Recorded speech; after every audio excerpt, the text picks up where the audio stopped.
High friends, welcome to Raja's kitchen. మీరు ఎప్పుడైనా అరటికాయ పెరుగు పచ్చడి ట్రై చేశారా? ట్రై చేయకపోతే ఇలా ట్రై చేయండి, సూపర్గా ఉంటుంది. దానికోసం ముందుగా రోట్లోకి జీలకర్ర, వెల్లుల్లి, ఉప్పు, పసుపు వేసుకొని మెత్తగా నూరుకోవాలి. ఇవి మెత్తగా మెదిగిన తర్వాత ముందుగా వేయించి పెట్టుకున్నటువంటి పచ్చిమిరపకాయలు, అలానే నానబెట్టి పెట్టుకున్నట్టు చింతపండు కూడా వేసుకొని మెత్తగా నూరుకోవాలి. ఇవి మెత్తగా మెదిగిన తర్వాత దాంట్లో ముందుగా ఉడికించి పెట్టుకున్నటువంటి అరటికాయ ముక్కలు కూడా వేసుకొని మెత్తగా నూరుకోవాలి. మెత్తగా అంటే మరీ పేస్ట్ అయిపోకూడదని, ముక్క చక్కగా ఉంటేనే బాగుంటుంది. ఇలా ముక్క చెక్క అంటే అక్కడక్కడ ముక్కలు తగులుతూ ఉండాలి. అలా ఆ విధంగా నూరుకున్న తర్వాత దాంట్లో మనం కాస్త పెరుగు కలుపుకోవాలండి. పెరుగు కూడా కలుపుకొని మనం నూరుకోవాలి. పెరుగు ఒకేసారి ఎక్కువ వేసుకోకండి, కొద్దిగా వేసి ఒక 2-3 స్పూన్లు వేసి నూరుకున్న తర్వాత మనం పచ్చడి రెడీ అయిన తర్వాత పెరుగు కలుపుకోవచ్చు.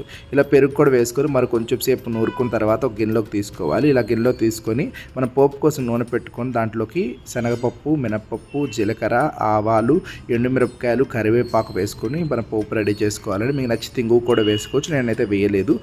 ఇలా పోపు రెడీ చేసుకొని ఈ పోపుని మనం ముందుగా నూరుకున్నటువంటి అరటికాయ పచ్చడిలో వేసుకొని కలుపుకుంటే సూపర్ టేస్టీగా ఉండే అరటికాయ పెరుగు పచ్చడి రెడీ. తప్పకుండా ట్రై చేయండి.